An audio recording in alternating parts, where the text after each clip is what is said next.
En Acción arranqué a los 16 años. Acción era un diario político, pero también ahí aprendía las primeras lecciones del periodismo. No había escuela de periodismo en aquella época. Hoy, por suerte, ya es una carrera profesional. En aquella época lo normal era aprender en las propias redacciones. Y siempre había un periodista veterano.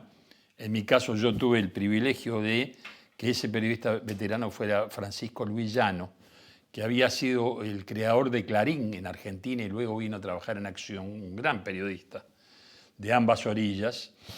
Y eso me fue formando y terminé en Acción, bueno, luego como redactor responsable ya en un cargo de dirección política. Siendo muy joven, con 25 años, ya tenía una responsabilidad de jefe de redacción, digamos. Tras el cierre de Acción, empecé a trabajar por oficios de buenos amigos en la redacción del Día y terminé también otra vez como jefe de redacción en el diario El Día, que es el germen de Opinar, porque allí confluimos el doctor Guzmán, que era el director del diario, Tarigo, que primero fue gerente del Día y después fue columnista principal, el doctor Aníbal Luis Barbajerata, que era un gran constitucionalista, académico, pero que tenía una gran vocación democrática, y otros ciudadanos, que fuimos formando la idea de crear un semanario opositor en la medida en que propio el Día se fue neutralizando. Al Día el gobierno de turno le hizo una guerra terrible, incluso le empezó a retener la importación de papel para impedir que circulara, y esa presión del diario, del gobierno, de las autoridades militares, hicieron que el Día fuera neutralizando su prédica opositora. Y ahí surgió Opinar, agosto del año 1980.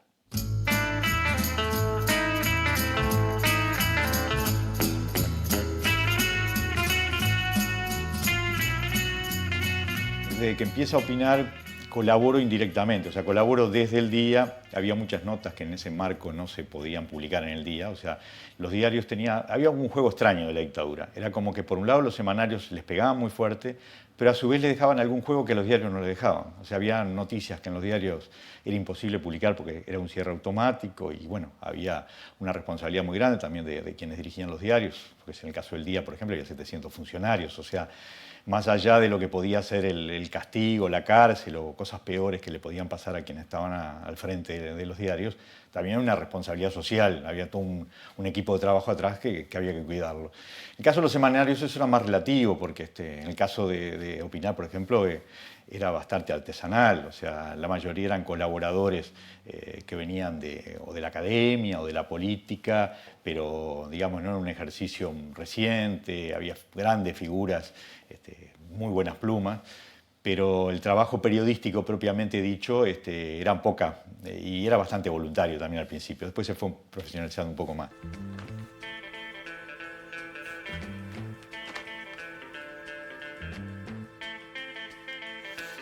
Claro, era un semanario visto hoy, te impresiona como un semanario antiguo, viejo, ¿no? Blanco y negro. Hoy las revistas tienen color, tienen una cantidad de cosas, grandes fotografías. Esto era texto, estaba concebido para leer, para recuperar el sano hábito de la lectura. Fíjate, por ejemplo, una página entera de texto, acá no hay ninguna ilustración de nada, todo es... Pero bueno, esa fue la opción que habíamos previsto en ese momento, ¿no? Más que la vistosidad, el concepto. Tarigo no estaba proscripto, era colorado y vallista, pero nunca había tenido militancia, no había sido candidato a diputado o a senador. Y su prédica en el diario El Día había sido muy fuerte, muy dura, muy valerosa, enérgica. Y en esa medida fue congregando un grupo de personas alrededor suyo, entre quienes yo estaba, que estábamos resueltos a hacer el semanario.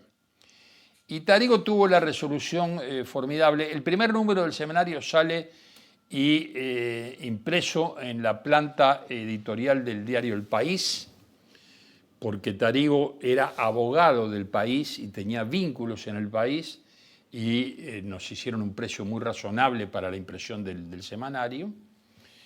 Y la policía incautó esa primera edición, que fue clandestina, digamos.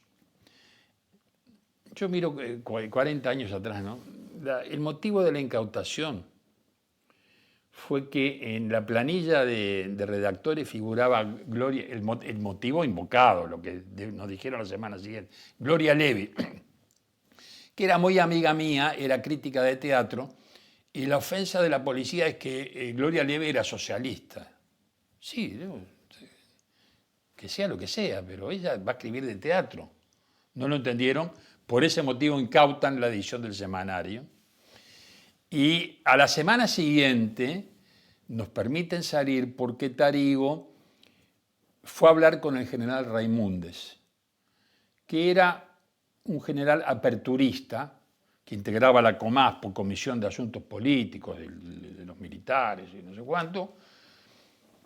Y yo no sé si el tipo vio ahí el tipo es Raimúndez, vio ahí una chance de salida o una opción más civilizada, o si fue meramente que tenían que legitimar el plebiscito a través de que no había libertad en la medida en que salían semanarios. El segundo número sale a 4 semanas del plebiscito y fue realmente una especie de boom, porque nos contaba el distribuidor de Marcha, que en aquel momento que era el distribuidor también de Opinar, que esos números de Opinar superaron las mejores ventas de Marcha en la historia, que fue el semanario más vendido en ese momento, con circulación de 30.000, 40.000, hasta que yo recuerde 46.000 ejemplares, que fue una especie de destape aquello, ¿no? Entonces, Opinar tuvo la condición de que era una ventana a la libertad, ¿eh? Si bien era notorio que éramos colorados y ballistas quienes estábamos a su frente, no fue un semanario sesgado partidariamente desde el principio. Figuras como Danilo Astori escribían de economía. Había un elenco grande de intelectuales que nunca les preguntamos qué votaban. Yo sabía lo que votaba, porque pero en todo caso no había una cuestión previa de decir vos sos verde, azul, colorado, rojo. No. Todos muchachos, muchos de ellos brillantes en sus actuaciones.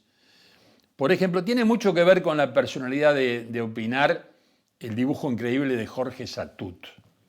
Jorge Satut era un dibujante detallista, caricaturista fino, pero con dosis de malignidad para encontrar el defecto del gobernante de turno y hacerle en ese dibujo una cosa.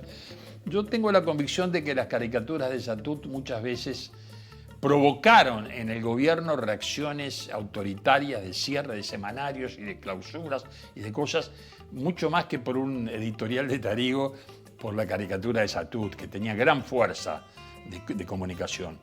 Y como no podíamos muchas veces opinar, porque no se podía mencionar a los líderes proscriptos, no se podía hablar de los partidos proscriptos, no se podía dar una foto de un dirigente, de Jorge Valle o de no sé quién, que estaba proscripto, o de Sereño, no se podía publicar la foto. La primera clausura de Opinar, de 8 semanas, que fue muy dura, fue porque Opinar publicó una declaración que había hecho el directorio del Partido Nacional. Y en esa circunstancia, enseguida del plebiscito, fue una venganza del gobierno. Yo fui preso también unas semanitas. No fui preso en un cuartel, fui procesado por la justicia por una nota que había escrito. Que la propia justicia posteriormente, aún en tiempos de dictadura, me absolvió. Emitirá un mensaje al país de la Junta de Comandantes en Jefe de la... Ciudadanos, la Junta de Comandantes en Jefe de las Fuerzas Armadas, en representación y expresando el sentir de las mismas, ha entendido imprescindible emitir un mensaje a todos los hombres y mujeres del pueblo oriental en vísperas de un acontecimiento decisivo.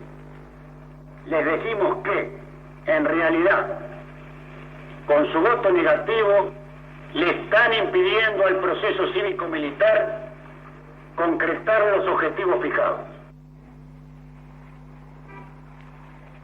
El editorial de Tarigo previo al plebiscito, mis razones para votar el no, que da 10 razones fundamentales, que son... Tarigo escribía muy bien, escribía estupendo porque pensaba muy bien y por lo tanto escribía muy bien, tenía una cabeza muy organizada. Pero esos 10 puntos que él resume con una precisión matemática, con una cosa punzante, racional, desnudamente racional, ese artículo es un artículo formidable, ¿no?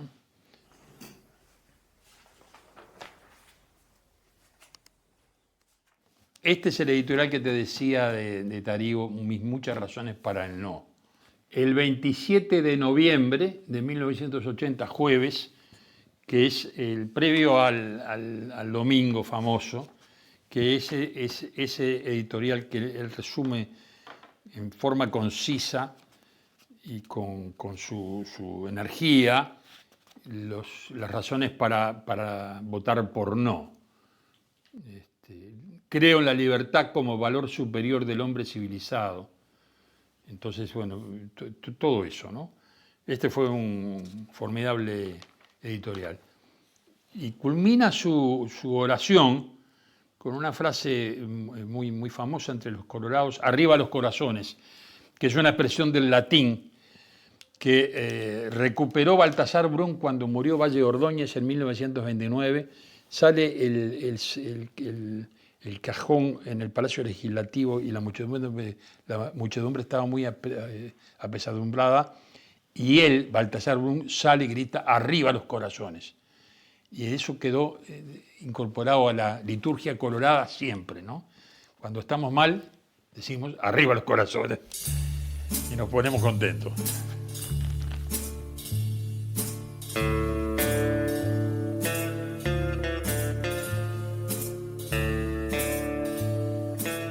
Lo que hay aquí, más que una nueva etapa que permita la democracia, lo que hay un poco es, y ayer el general Rapella lo dijo de manera muy clara, aquí lo que hay es que el gobierno cívico-militar cede algunas de sus potestades, mire que lo estoy repitiendo textualmente, cede algunas de sus potestades a los representantes legítimos del pueblo. Y mencionó concretamente los legisladores, los intendentes y las juntas departamentales. Pero, es decir, que cede algunas de sus potestades, no todas, y eso quiere decir, a mi juicio también, que este gobierno cívico-militar va a ser seguido por un gobierno cívico-militar, que era lo que yo había comenzado a decir. Esta Constitución no fue hecha por ningún iluminado. Esta Constitución es una respuesta que podrá ser criticada como han sido criticadas todas las constituciones que ha tenido este país. Porque el doctor Justino Jiménez de Aréchaga se aburrió de hacer tomos estableciendo críticas a las disposiciones constitucionales y dijo una cosa muy sabia que yo recuerdo: las constituciones en este país se han elaborado no teniendo en cuenta la teoría y la doctrina del derecho constitucional, no teniendo en cuenta los intereses del país, sino teniendo en cuenta los intereses circunstanciales de los partidos mayoritarios y aún de fracciones de los partidos mayoritarios, ni siquiera todo el partido. ¿Quiere que corte, doctor? No, por favor. No, si usted quiere que corte, yo corto. Quiero que tengamos un espacio parejo todo. Muy bien, entonces el espacio parejo mío queda terminado aquí ante estas manifestaciones del doctor, que yo entiendo... No, coronel, yo le hice una señal. No, pero su señal es ilustrativa y yo soy respetuoso. Yo pido que tengamos un espacio parejo todo. Si a usted le dan una hora, que me den una hora a mí. Si a usted le dan 3 horas, que me den 3 horas a mí. No me importa que le den 2 horas o 3 horas. A mí lo que me importa es No, que me porque dejen usted se terminar fue mi idea. Pero perfecto, ¿cómo no? Y mi idea no la puedo terminar. Yo diría que Tarigo es de alguna manera el ADN del uruguayo. Es la ansia de libertad, la libertad responsable, la libertad reglada, pero no estructurada, o sea, donde el pensamiento fluya libremente, pero que uno tenga que tener conductas acordes con los límites que la propia sociedad impone y las leyes a través de ese mandato social. Desde lo que ejercía con el periodismo o lo que dialogaba con uno, él siempre estaba, de alguna manera, ejerciendo la docencia. Él era de explicar sus ideas, de profundizar, de aportar y de respetar a su vez mucho al otro.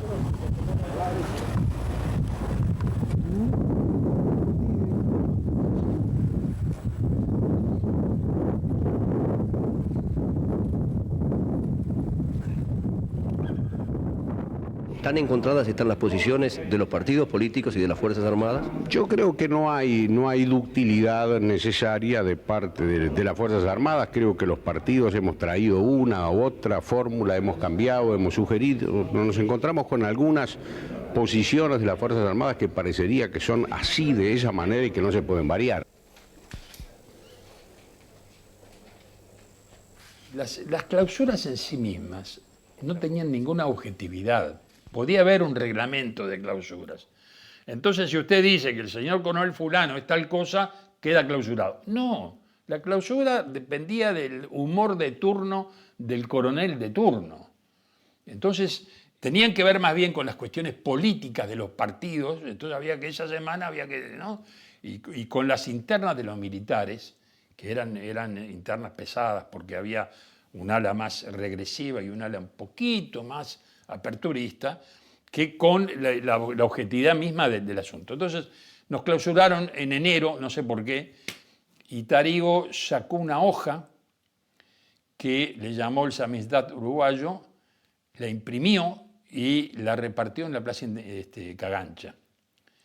Una cosa que era muy insólita porque era, en definitiva, el editorial que le habían clausurado a él, que tampoco era un editorial brutal, era un editorial fuerte, pero no era ni muy agresivo ni muy duro.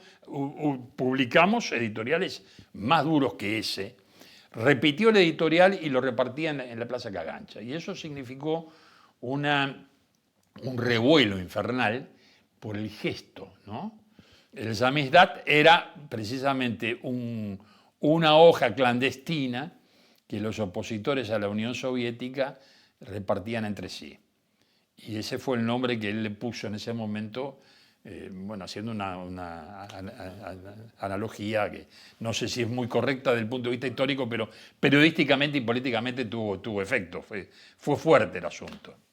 Ese mismo impacto de un hombre solitario, estaba ayudado por otros, pero básicamente era su figura, entregando mano a mano, enfrentando la dictadura de alguna manera de esa forma. Era realmente, parafrasear una frase en contrario de Mujica, era ponerse delante de los tanques, porque de alguna manera era... Y eso impresionaba muchísimo. Lo mismo que impresionaba el debate, porque el debate, más allá de lo que se decía, era la actitud.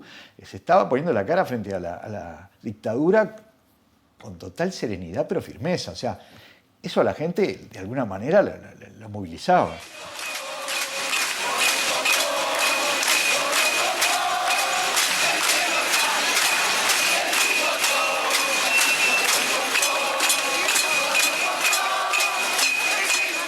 Yo creo que los semanarios en su conjunto formaron una corriente de opinión que es muy típica del Uruguay. El Uruguay siempre estuvo muy vinculado a la prensa escrita. Hoy ya no, por otros factores.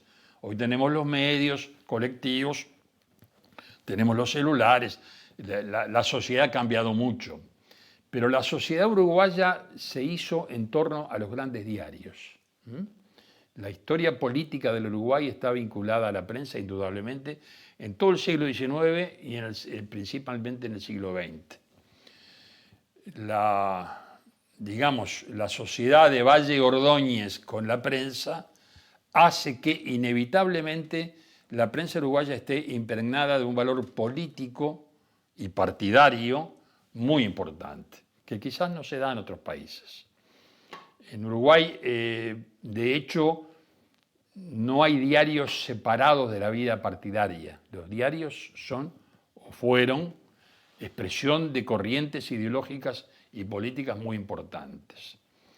Y los semanarios siempre tuvieron enorme cuota de crítica, grandes valores culturales, y los semanarios de la dictadura fueron eso, fueron la vía para recuperar espacios de libertad.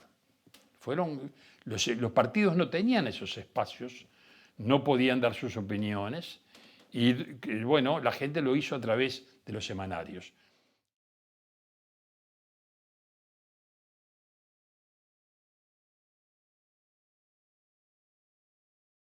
Uno lo marca primero para tratar de, si ver riesgos de volver a lo mismo, tratar de pegar el alerta y actuar en consecuencia.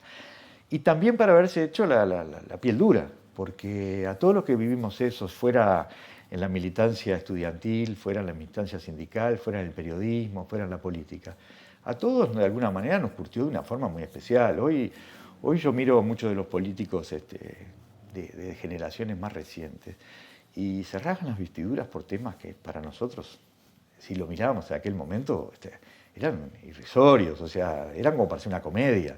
Nunca lo tomaríamos como un debate parlamentario de alto nivel. O sea, nosotros veíamos la cosa desde el punto de vista más crudo. Entonces, hoy nos sale también muy cuestionadores de muchas cosas que vemos en función de ese paralelismo. Pero sin duda fue una experiencia que nos marcó, la mayoría de los periodistas tuvimos que pasar algunas horas a la oscuridad, con algún tipo de tortura menor, pero más que nada psicológica, o ponerte, digo, yo viví, te ponían de repente 7, 8 horas parado bajo la lluvia torrencial, simplemente porque habías escrito una nota donde habías omitido poner el nombre de un militar, porque habías nombrado a 5 y había 6 y ese 6 no lo habías puesto. Cosas así, tan ridículas, pero tan, de alguna manera, que te pegaban tan fuerte como para hoy tenerlas vivas, ¿no?